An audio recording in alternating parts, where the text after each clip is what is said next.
Well, today marks World Lymphoma Awareness Day, and according to Campaigning for Cancer, lymphoma is like the cuckoo of sicknesses, as it often mimics other illnesses and is a misdiagnosed form of cancer.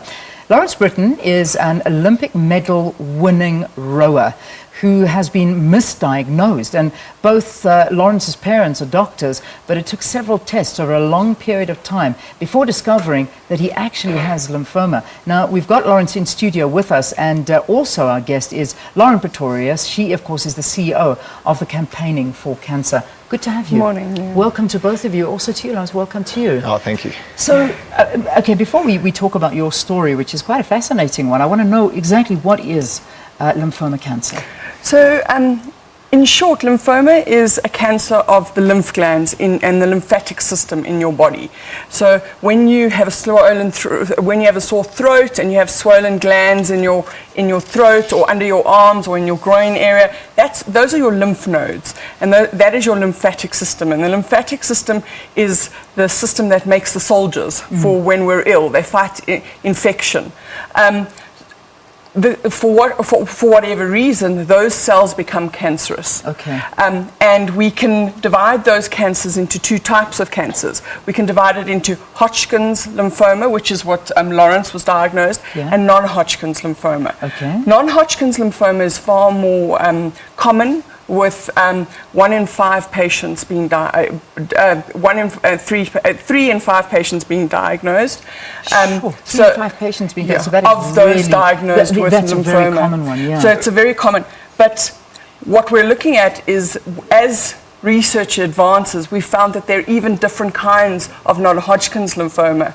So there are ones that grow fast, there are ones that grow slowly, and we found that there's over 60 different types of subtypes of lymphoma, non-Hodgkin's lymphoma. Okay. Now, obviously, it's not.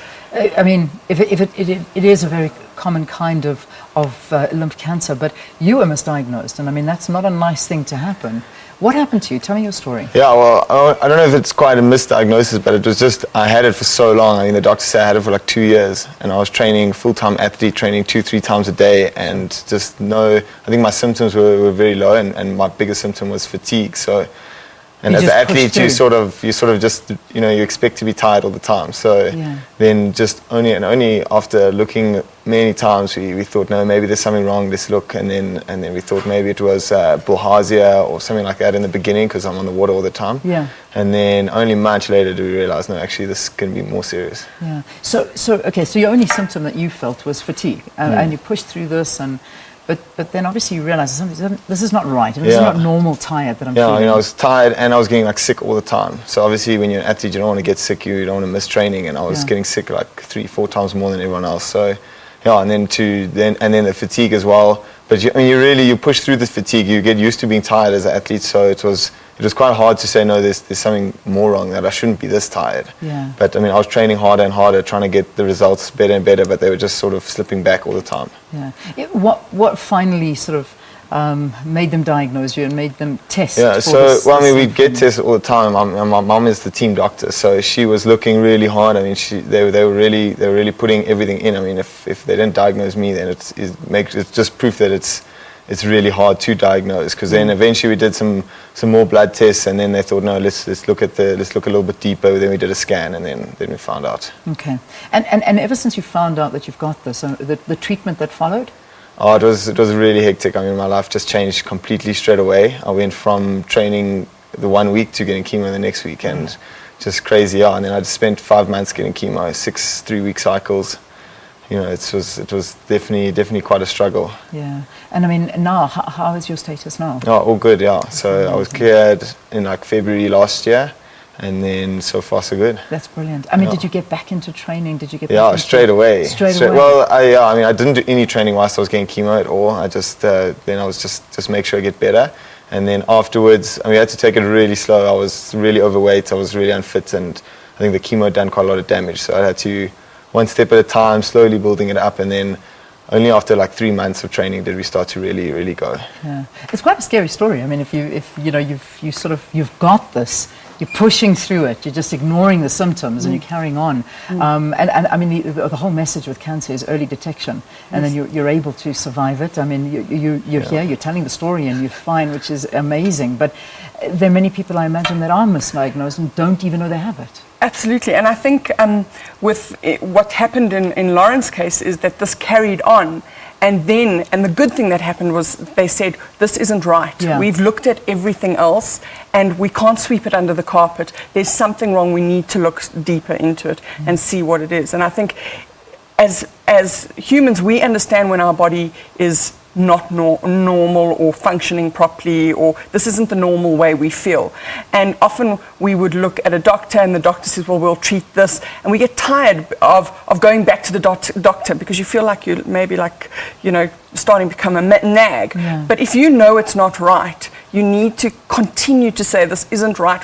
The treatment you're giving me is not working. There must be something else wrong. Yeah, something else wrong. Now, obviously, Lawrence is telling us his version of events, and it's quite different for an athlete, because I know what you're saying. You're always tired. You're pushing the boundaries. You push your body. But a lot of other people are not athletes. So what are those symptoms? So there are a few symptoms, and generally with cancer, we say that if there are any symptoms that prolong longer than 3 months, and that you've had treatment for what it was perceived to be, then that treatment hasn't worked and the symptoms haven't gone away, then you need to start asking questions that people test you for whatever cancer it could be. And the symptoms are, as Lauren said, general fatigue.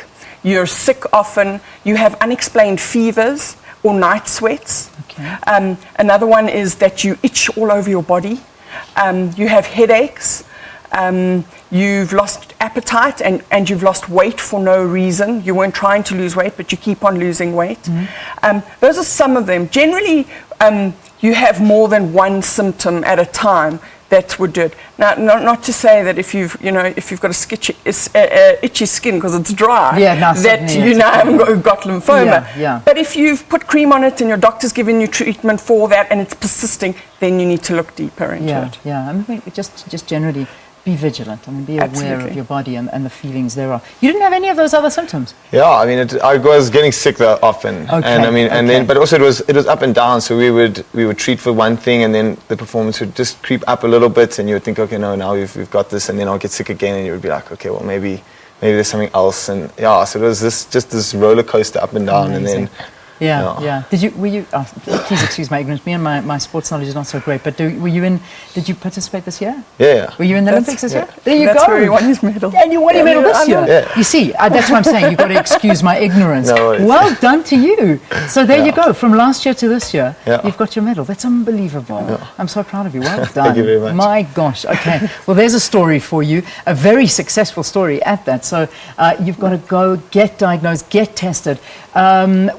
There's obviously a website you can visit there. I can see it on the order queue. Is it campaignforcancer.co.za? Yes, and as well on Twitter, because it's World Lymphoma Awareness Day today, we'll be doing a lot of information sent out on Twitter, which is @campaignforcancer.